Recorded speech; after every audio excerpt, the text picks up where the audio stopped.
You spend $300 on a tent, and it still leaks the second a real storm rolls through. You've got waterproof spray, sealed seams, a rain fly, and somehow your socks are still wet by morning. Now picture living in a structure made entirely from bark, grass, animal hide, and mud, expected to keep a family dry through weeks of rain, snow, and wind, with zero synthetic materials and zero trips to a store. No plastic sheeting, no rubber cement, no zippers. And yet these shelters worked, sometimes better than what we build today. Their survival came down to a handful of waterproofing methods most people today wouldn't think to try. Techniques so clever that engineers are still studying them centuries later. It starts with something most people would overlook completely: bark. Native communities across the Northeast and Great Lakes regions, particularly groups like the Ojibwe, relied heavily on birch bark to cover their wigwams. But this wasn't just bark peeled off a tree and slapped onto a frame. It was harvested in large, careful sheets during specific seasons when the sap was running, which made the bark peel away in flexible, unbroken pieces instead of crumbling. Those sheets were then layered like shingles, overlapping from bottom to top, so gravity pulled water downward and off the structure instead of letting it pool. Why did this work so well? Birch bark contains natural oils and resins that repel water on a molecular level, similar to how a duck's feathers stay dry because of natural oil coatings. The bark practically waterproofed itself before anyone even touched it. Modern builders spend fortunes on synthetic membranes to do what birch bark did naturally for thousands of years. We invented Gore-Tex, and they invented a tree that already knew how to stay dry. If the bark failed or wasn't harvested at the right time of year, it would crack and split, letting water seep directly into the sleeping area, which meant soaked furs, hypothermia risk overnight, and a shelter that stopped protecting anyone. That's a serious problem when the nearest hardware store is a 2-day walk through snow. But bark alone wasn't the whole system. It needed help holding everything together, and that's where things get even smarter. Because layering bark on a frame does nothing if the seams aren't sealed, and that brings us to one of the most underrated survival substances in history: pine pitch. This resin, harvested from pine and spruce trees, was heated over a fire until it turned into a thick, tacky substance almost like natural glue. Sometimes it was mixed with charcoal or animal fat to change its texture, making it either more flexible in cold weather or more rigid in heat. This pitch was then applied directly to the seams where bark sheets overlapped, or to any gaps in the frame where wind and rain could sneak through. The science here is beautifully simple. Pine pitch is hydrophobic, meaning it naturally repels water instead of absorbing it. And once it cools, it hardens into a flexible seal that expands and contracts slightly with temperature changes instead of cracking like a rigid material would. It's essentially nature's silicone caulk, made hundreds of years before anyone bottled the stuff in a hardware store aisle. We buy tubes of sealant with 15 ingredients we can't pronounce, while they just walked up to a tree and asked politely. If the pitch wasn't applied correctly, or wore thin over a season, water would find every unsealed gap almost instantly, dripping steadily onto sleeping areas and rotting the wooden frame from the inside out. A shelter with a compromised seal wasn't just uncomfortable, it was structurally dangerous during heavy snow loads. But sealing seams meant nothing without the right foundation underneath, which leads to a method most people have never even heard of. Then there's the genius of hide construction, used especially by plains tribes who built teepees rather than bark structures. Buffalo hide was stretched, scraped, and treated using a process called tanning, which involved rubbing animal brains, fat, and sometimes smoke into the hide to break down its fibers and make it soft, flexible, and remarkably durable. Multiple hides were then sewn together using sinew, the tough fibrous tissue from animal tendons, which is naturally strong and, when wet, actually tightens rather than loosening. This is where the science becomes almost poetic. Sinew swells slightly when exposed to moisture, which pulls stitching tighter instead of letting seams gap open like modern thread often does. Rain didn't weaken the teepee's stitching, it reinforced it. Meanwhile, the smoke tanning process left the hide with a texture that shed water on contact instead of soaking it in like raw leather would. We spend hundreds of dollars on advanced waterproof stitching technology for hiking boots, while they figured out that wet tendons just work better. If the tanning process was rushed or done incorrectly, the hide would stiffen, crack, and eventually let water directly through the teepee's walls, a failure that could mean frostbite or death during a harsh plains winter storm. Getting this step wrong wasn't a minor inconvenience.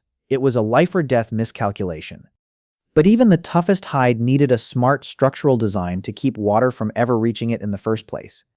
That brings us to the shape and angle of the shelters themselves, something people rarely think about but that mattered enormously. Teepees were built with a deliberate steep slope and wigwams were domed, both shapes chosen specifically because water and snow couldn't sit still on them. Instead, precipitation was forced to slide immediately toward the ground rather than pooling on flat or gently sloped surfaces where it could eventually seep through even the best waterproofing. This is basic physics at work, though nobody needed a textbook to figure it out. Steeper angles reduce the surface area where water can rest, and gravity does the rest of the work by pulling moisture downward before it has time to soak through any seams or materials.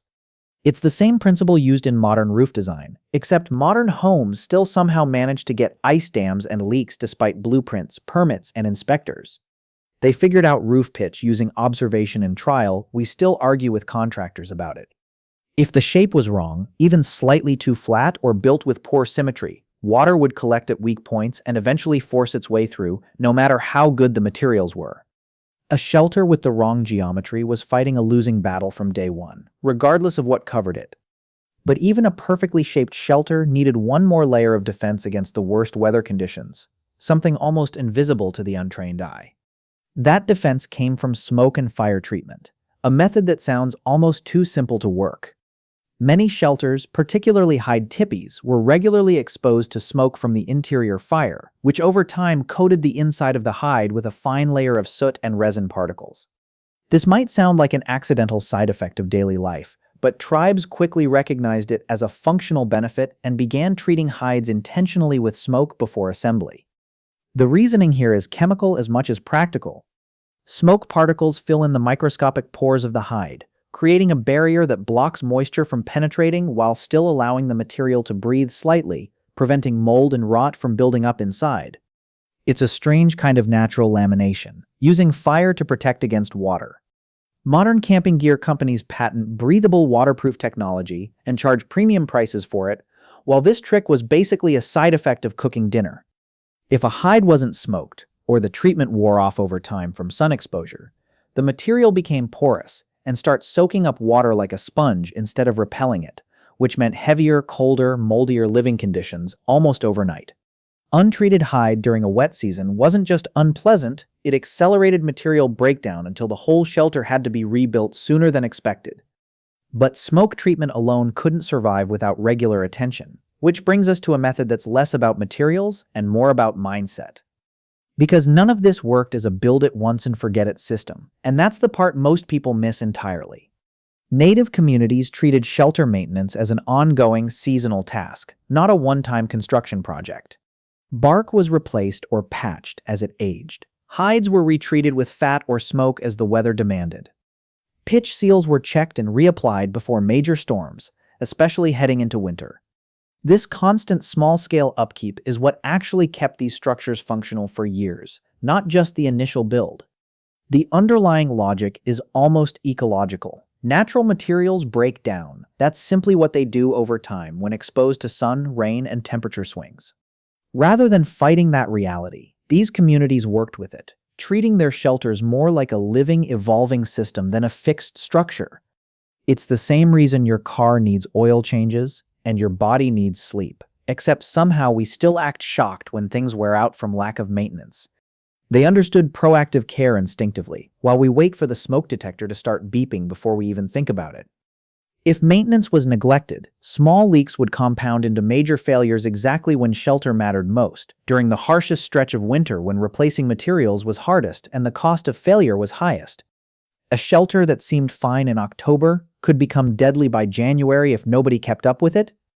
And that ongoing vigilance, more than any single material or technique, is really what tied this entire system together.